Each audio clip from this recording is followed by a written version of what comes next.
Rádio Independente. Direto ao ponto. O quadro Direto ao Ponto, que tem o patrocínio de Heineken Tecnologia em Higienização. Atuamos no desenvolvimento de produtos e processos para higienização e desinfecção.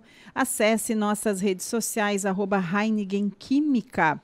O Direto ao Ponto, às quintas-feiras, tem a participação do diretor da Fundação Napoleon Hill e Mastermind Rio Grande do Sul, Gustavo Bozetti, que hoje vai falar sobre o tema "Para prosperar, precisamos enxergar além do óbvio". Bom dia. Óbvio, né? Bom dia, Rita. Bom dia, Ricardo Sander, Bruno. Bom dia, queridos ouvintes. Essa história eu conheci na segunda-feira, melhor, na terça-feira, depois do feriado dessa semana, que é uma história que me chamou bastante atenção. Num determinado momento, tinha um fazendeiro que tinha uma fazenda muito próspera, bonita, reconhecida pela sua qualidade, pela sua produtividade. Esse fazendeiro se dedicou muito para construir essa fazenda e num determinado momento, em função do tempo, ele veio a falecer. Com o dinheiro da fazenda, ele conseguiu formar seu filho nas melhores universidades e com o falecimento do pai, o filho resolveu assumir a fazenda para manter, para dar continuidade na produtividade. O tempo foi passando e aquele filho, que tinha uma bela formação, ele achava que tiraria de letra a gestão da fazenda, ele começou a se deparar com algumas dificuldades. O tempo foi passando e os resultados foram caindo e aquela fazenda já não gerava mais tantos resultados quanto o seu pai costumava gerar ao fazer a gestão daquela fazenda. O pai tinha um caseiro muito fiel, muito leal, que permaneceu na fazenda após o falecimento do pai. E o jovem foi se queixar dos resultados da fazenda pro caseiro, e o caseiro disse: olha, eu vou compartilhar contigo uma coisa que pode ser que seja uma estratégia. O teu pai tinha um hábito de todos os dias pela manhã cevar o chimarrão, e ele subia lá naquela colina que fazia parte da propriedade, ele sentava em cima daquele toco e ele tomava o chimarrão dele nas primeiras horas da manhã, observando toda a fazenda. E o jovem disse: eu vou fazer isso a partir de amanhã. No dia seguinte, ele acordou, fez o chimarrão, se dirigiu lá para cima daquela colina e começou a observar a fazenda com um olhar mais ampliado. Ele percebeu que lá nos fundos da fazenda tinha uma cerca estragada e algumas vacas fugiam por lá. Ele desceu e já organizou para ir lá consertar aquela cerca. No dia seguinte, ele cevou o chimarrão, subiu lá em cima. Quando ele estava mateando, ele percebeu que tinha um gado que tinha atolado lá num brejo. Ele desceu, foi lá, desatolou o gado e assim as coisas foram melhorando.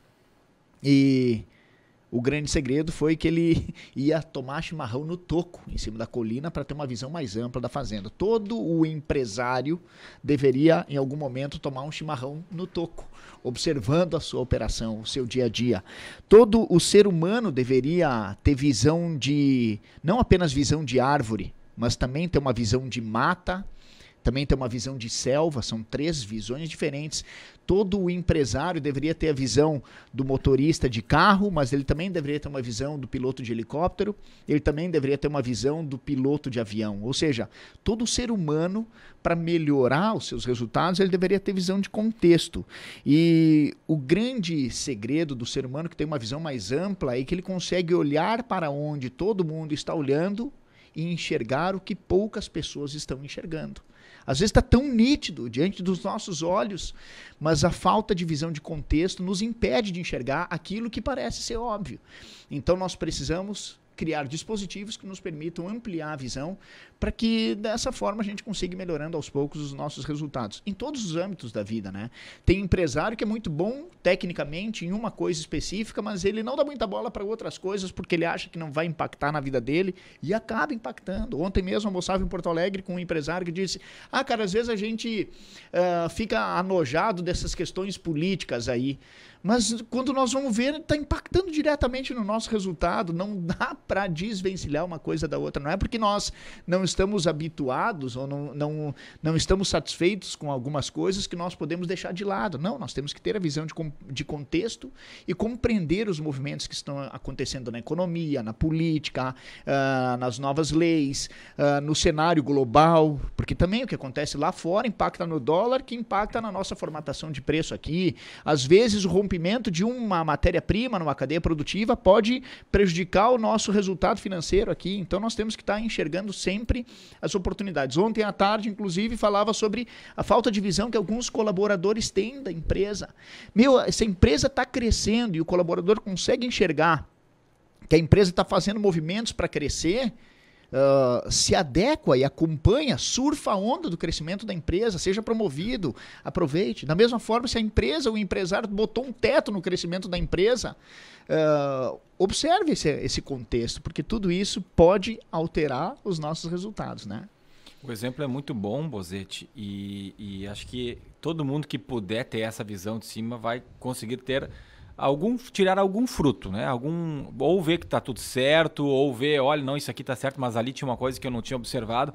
E eu agora, enquanto que você falava, eu me lembrei muito do que a gente tem no dia a dia fazendo transmissão de jogo de futebol. Uma coisa é quando... E eu já trabalho nas duas. Eu faço mais narração do jogo de futebol que tu tá lá em cima. Mas algumas vezes eu faço reportagem que tu fica atrás do gol. Tu fica mais perto, tu vê o lance com detalhe, mas tu não vê o todo.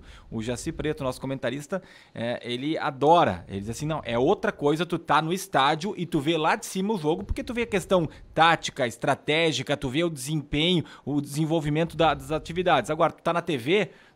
Tu já fica mais limitado. Eu acho que dá para fazer essa analogia. Agora, minha pergunta é, para a pessoa no dia a dia, dentro da sua empresa, ela não tem como subir lá no telhado da empresa e ficar vendo o que um está fazendo, o que o outro está fazendo. Depende muito mais de ações que as pessoas desenvolvem no dia a dia. Qual o segredo para essa pessoa conseguir parar, que já é um desafio, né? Conseguir parar nos dias de hoje, refletir e ver, fazendo reuniões, falando com pessoas que de repente não são tão próximas. Qual é que é esse diagnóstico que o líder de uma equipe ou de uma empresa pode fazer para ter mais sucesso? Ótima pergunta, vou responder com um exemplo que eu vivi nessa semana. Eu atendo uma empresa grande, é um grupo empresarial que tem 13 negócios, tem centenas de funcionários, milhões de faturamento anual.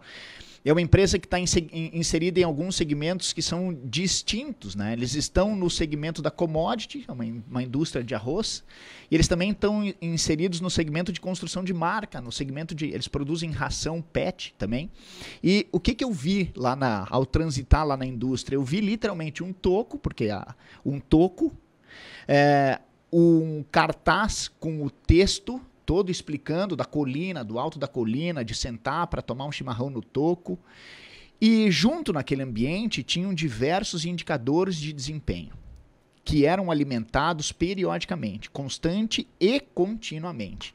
Olhar os indicadores de desempenho e colocar a sobreposição desses indicadores é uma forma de enxergar o cenário global, acompanhar os números. Os indicadores à vista, ele dão indícios de como estão as coisas, de como as coisas estão acontecendo. Mas não basta apenas ter um foco do negócio, um olhar para dentro da empresa. É preciso também ter um foco de negócio, um olhar para fora da empresa. Então, analisar tendências de mercado, e as tendências de mercado são ditadas pelo perfil do consumidor, o comportamento do consumidor. Então, observar o comportamento do consumidor e olhar os indicadores da empresa, quais são os indicadores-chave de desempenho, são duas dicas importantes para que a gente consiga enxergar o todo. Daqui um pouco, uma pequena queda num indicador lá, opa, o que está acontecendo no mercado? Às vezes é o movimento do concorrente que faz com que a gente perca espaço. Nós ficamos olhando só para dentro da nossa empresa, mas por que está caindo o nosso faturamento? Não é nem culpa nossa, é mérito de um movimento do concorrente. Essa visão de contexto tem que ter para compreender que às vezes a promoção que o cara está fazendo lá está impactando na nossa venda aqui. Isso é visão de contexto, né? Então, algumas dicas aí. E ficar antenado, né? E compreender que o contexto... ele contribui muito com a análise dos fatos, né? Analisar os fatos fora de contexto ou é um ato de imaturidade, ingenuidade, tolice, ou é má fé, ou é por má intenção que as pessoas tiram os fatos de contexto, né? Então, basicamente é isso. Olhar os indicadores é uma forma de enxergar toda a operação e dar uma espiada no mercado, né? É aquela questão de olhar de fora, né? Isso aí. Olhar para fora também e olhar de fora, né? Daquela olhada assim... Atravessar a rua, né, Rita? Exatamente. Às vezes para olhar como as pessoas estão enxergando o nosso negócio. Normalmente o empresário fica dentro do negócio olhando para a rua. Não, às vezes ele tem que ir lá para a rua e olhar de fora para dentro, né? Uma boa dica. E aí eu pego o exemplo aqui daquilo que falou a Soraya Guerra, do Sebrae, que esteve conosco aqui na terça-feira, e ela destacou que tem muitas empresas, especialmente falando do ramo de alimentos e bebidas aqui da região, que não sabem o balanço, não sabem a questão financeira e tão bem. O incrível é isso, 91% dessas companhias, desses setores aqui do Vale do Taquari estão saudáveis, segundo elas, segundo uma pesquisa que o Sebrae realizou. Por outro lado, 65% da produção fica no Rio Grande do Sul, tem que aumentar ainda a questão de exportação, e metade das empresas não lançou novos produtos nos últimos 2 anos. Também foi algo que ela ressaltou, né? Agora, 55% não acompanham indicadores financeiros. Isso é algo que realmente chama a atenção. Empresas que, ao mesmo tempo, estão conseguindo se manter, mas poderiam talvez ter um desempenho ainda melhor se fizessem esse acompanhamento. Indicadores financeiros é um acompanhamento, tem outros tantos como você mencionou, né? Decidir com base em achismos é um grande risco. Tá mais para como é que eu vou dizer? Tem algumas pessoas que dizem que é um ato de coragem. Não, eu não olho muito, eu vou fazendo. Na minha opinião, está muito mais para tolice do que para coragem, né? É muito mais fácil de ter problemas maiores do que se estiver controlando. O mercado não paga pela nossa incompetência. Então é fundamental que a gente tenha gestão. Né? Gestão é fundamental. Saber a hora de acompanhar os indicadores é fundamental. Né? Valeu, Bosetti. Valeu, um abraço, bom restinho de semana para todos nós aí. Muito obrigada, Gustavo Bosetti, diretor da Fundação Napoleon Hill e Mastermind Rio Grande do Sul.